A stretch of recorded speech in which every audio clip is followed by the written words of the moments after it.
Oleme täna tulnud Kuuseeki elurajooni majade juurde Sauele ja seisame Kuuseeki 50 esimese maja ees. See maja valmis selle aasta alguses, jaanuaris, ja selliseid maju tuleb veel 2 siia.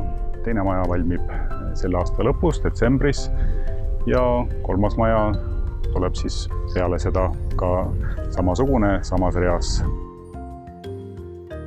Kuuseeki majad on moodsad, hea planeeringuga ja üks oluline nüanss on kindlasti teada, et nad on A-energiaklassi majad. See tähendab elanikele soodsaid püsikulusid. Katusel on päikesepaneelid, mis toodavad energiat ja milledest saadud energia läheb üldelektri kulude katteks.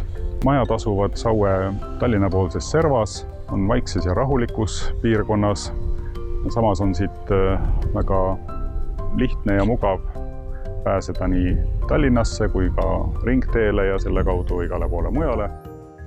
Hästi tore on müüa sellist uusarendust, mis endale ka kangesti meeldib.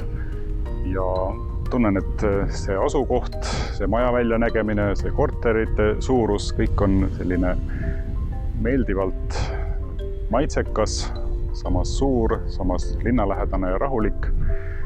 Ja kui sa sooviksid ka osta oma perele siia uue kodu, siis vaata lisainformatsiooni kuuseheki.ee lehelt või helista või kirjuta minule meelis.valdre@uusmaa.ee ja hea meelega tulen sinuga koos vaatama neid kortereid ja olen abiks sul korteri väljavalimisel.